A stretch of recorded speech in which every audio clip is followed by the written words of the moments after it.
All right, I am back. Today, we got some Fremont Brewing out of Seattle, Earth. We got Head Full of Dynamite Hazy IPA, and God knows what version this is. Maybe it'll say it on here, maybe it won't. 6.8 ABV right there. Obviously, IPA. Friends bring happiness into your life. Best friends bring beer. I like that one. Head Full of Dynamite is an ongoing series of hazy IPAs, each one different from the one before. Check out our website for the malt and hops used in the one in your hand, fremontbrewing.com. Okay, so they're not going to tell you which version this is. They all have kind of a different design on the label, but it's more or less just kind of like a basic design. Let's go ahead and crack it. They've got to be like, or around like version 50 or something. Who fucking knows at this point?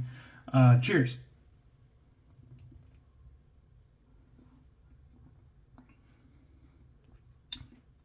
Oh yeah. Oh yeah. First sip of the night. It hit me with some bitterness right off the bat. At least medium-high bitterness. At least. That was nice. All right, let's go in for another sip. Sometimes the first one's more bitter than the subsequent drinks there.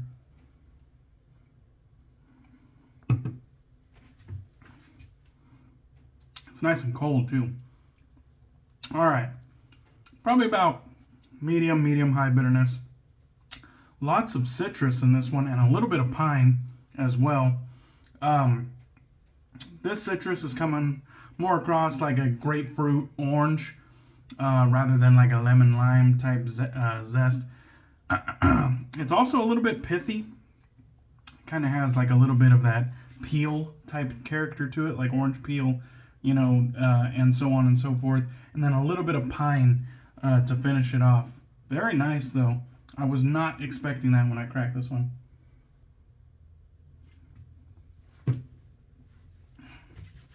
Not bad. All right, let's get into it. Today, we're using Garibaldi from Abbate Y La Mantia. Product out of Italy.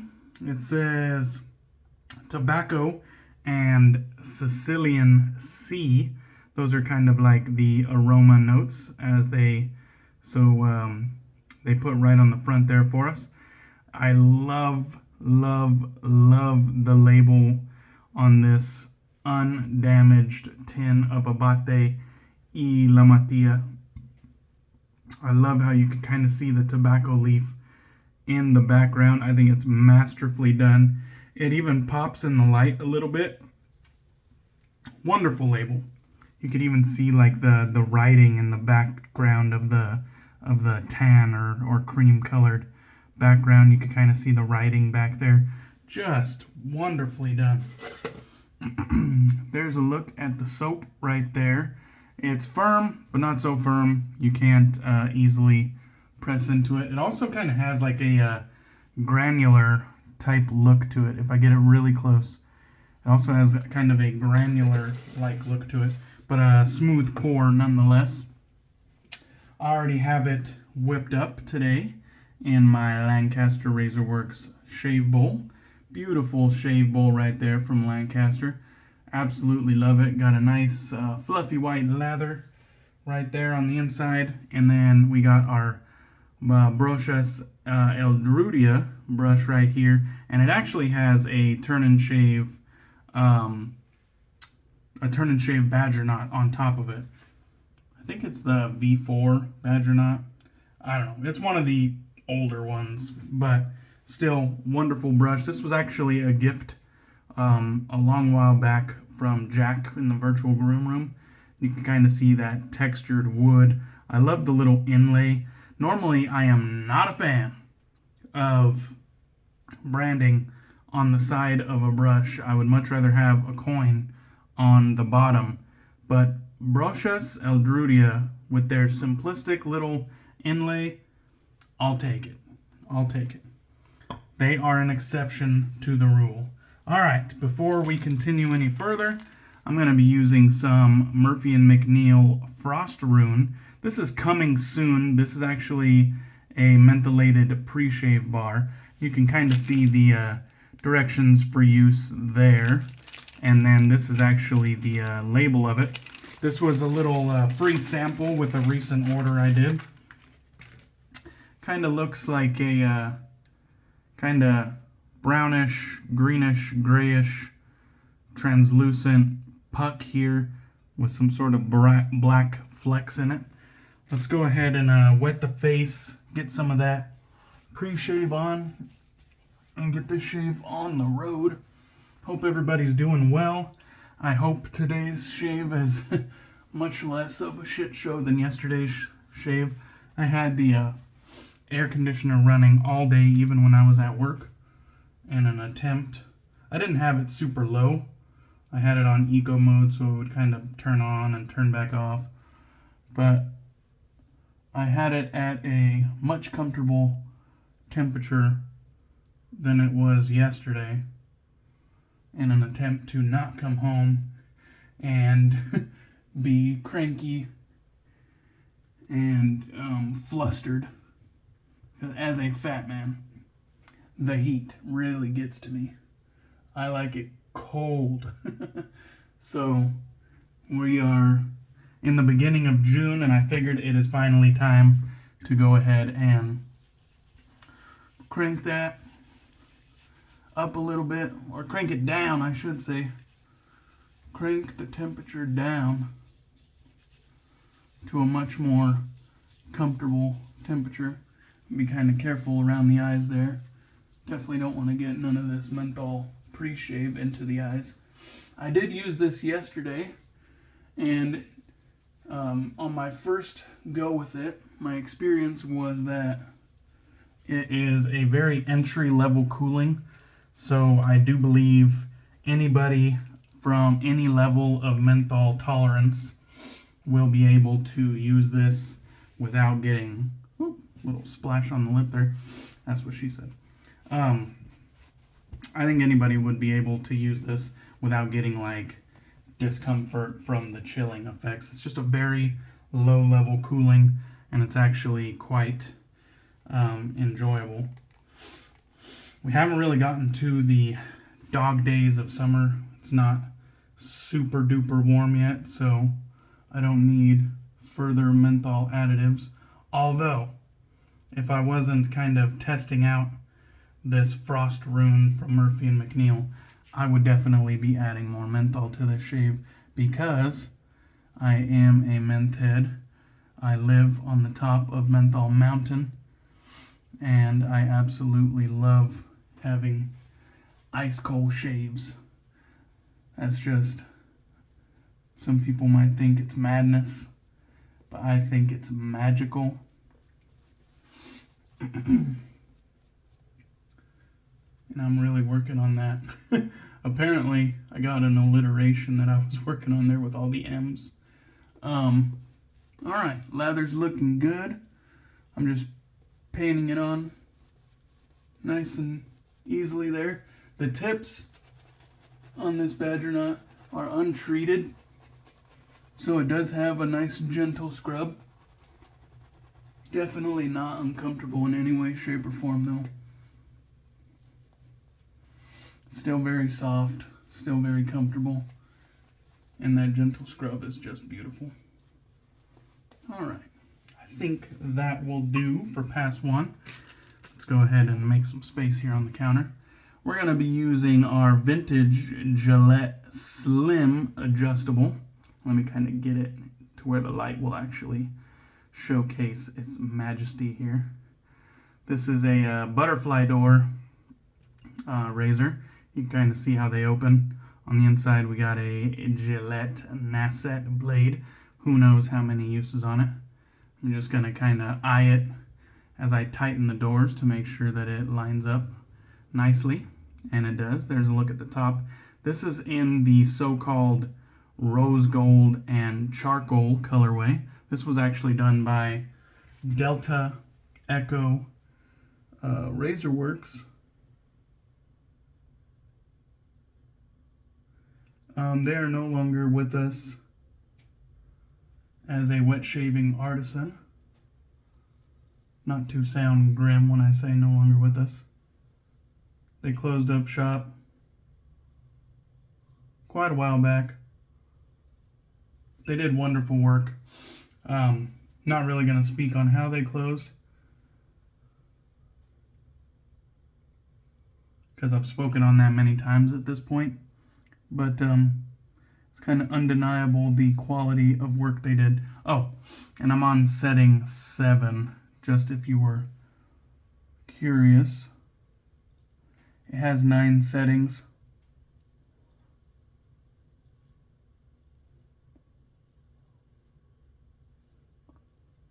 Pretty much mild all the way through, but I like the number 7.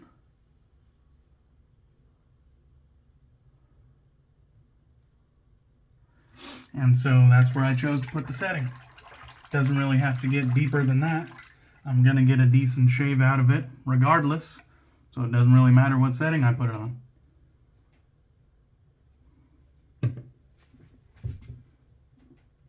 The scent on this one, Garibaldi, is you definitely get both parts, which is it's a weird mix in my opinion, because this isn't like sweet, warm tobacco. This is more so like earthy, spicy tobacco, more realistic, like aged cigar tobacco. Like, this is not sweet, warm tobacco that you find in a lot of fragrances. This is more realistic to earthy, spicy tobacco that you would find on the aroma of a fine cigar. And then you take that, which would seem to be totally on one side of the spectrum, on the like aroma wheel, if you will, and then you add the let me cheat and take a peek here, Sicilian Sea. You take the Sicilian Sea and you might be thinking, oh, aquatic notes, right?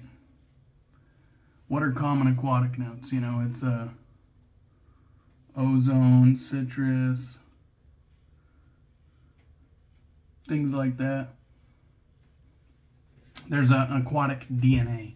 And so when it says Sicilian Sea, you might go straight to, oh, it's tobacco and an aquatic kind of blended.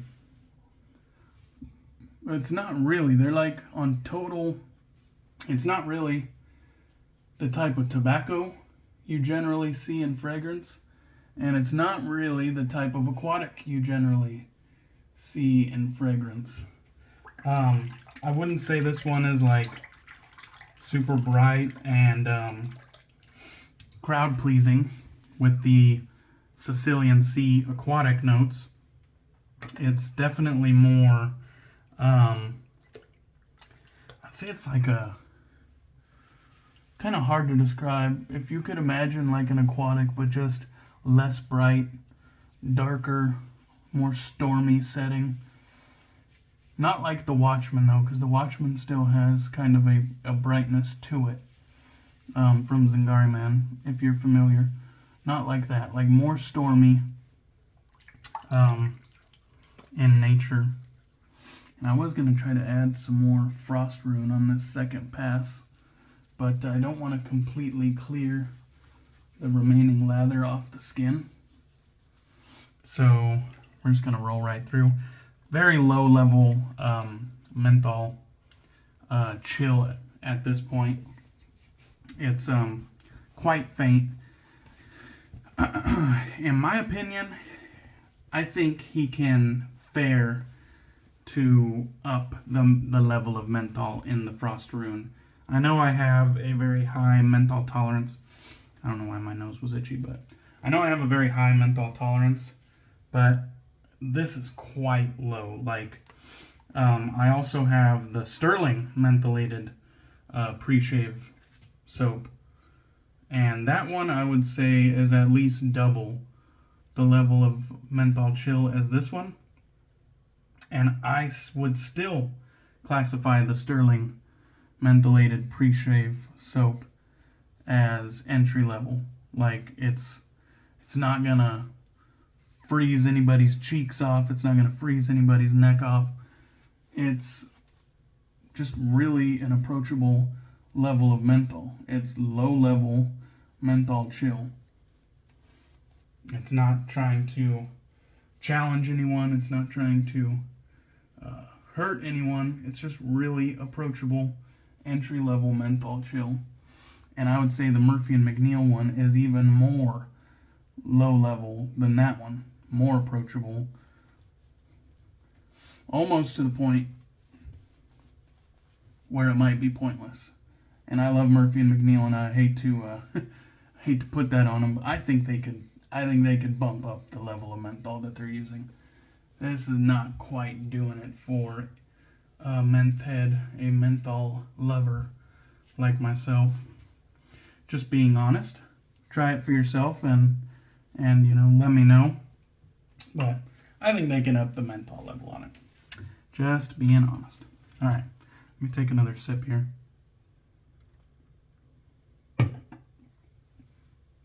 Against the grain.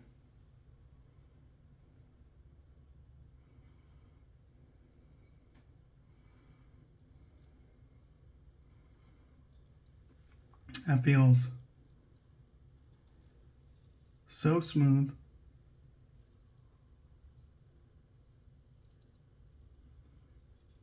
Absolutely gliding across the skin. I can only hear a very low level of feedback. I only had 1 day's growth. But as far as the feel on the skin goes, this is feeling great. Shout out to all the Gillette Slim Adjustable owners, or the Gillette Fat Boy owners out there. Same head, different handle between the two razor types. These old razors give great shaves, really enjoyable. I used to use it way more often, but I just have so many razors now. The rotation sometimes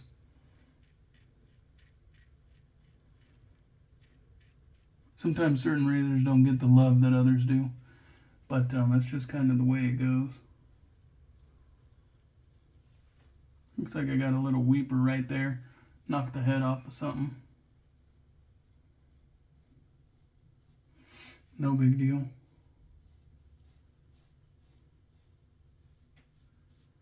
That feels nice. And I normally, well, I should say, I used to use this razor on setting 5, right in the middle. And I would get BBS with that. So I would imagine on setting 7 here today, with only 1 day of growth, I'm still going to get BBS.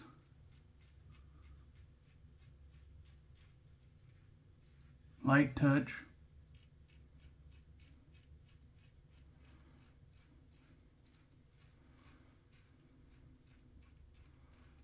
Very nice. Get that little swirl that I have right over the Adam's apple.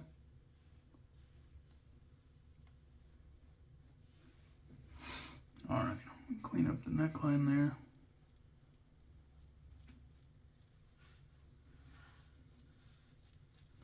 And that'll do it.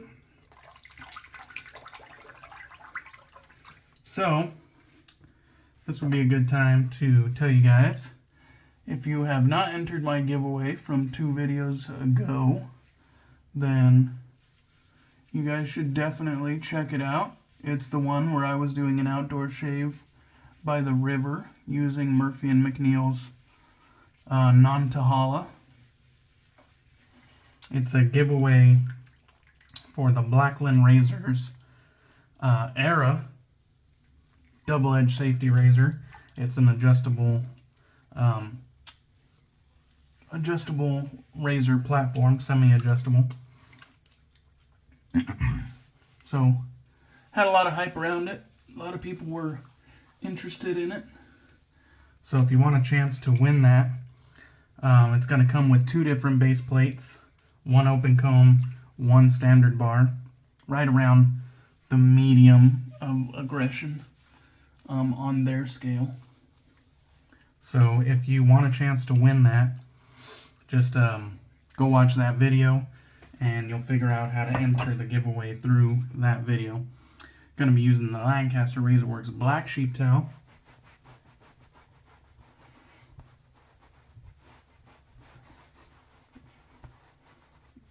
Very plush and luxurious to get that leather off. Excuse me. I was trying to hold that one in and it refused to be caged. I had some venison tenderloin, or as we call it, backstrap, wrapped in bacon for dinner, and then some crispy roasted potatoes seasoned to perfection, and a little bit of salad. Absolutely wonderful dinner, so it's no surprise that the beer is stirring things up. Alright, let's get into the aftershave and I will let you guys go. We're using Strike Gold Shave in collaboration with First Line Shave, and this is the Washington Scent Industry Standard Quality Restrictor. Frank did the fragrance. Strike Gold. Or actually, let me take that back. I don't remember who did what. So let me take that back. I think First Line did the soap. Strike Gold did the aftershave, and they collaborated on the scent. So, and if I'm wrong, I'm wrong. Sorry and shit. Ooh. Little bit of burn. I know Strike Gold has an alcohol aftershave. Little bit of a tingle on that one, but I know my skin is going to feel good once that aftershave soaks in. Alright, get the residual on the forearms there. Thank you guys for watching. I appreciate you. Thanks for supporting the channel, and I'll catch you on the next one.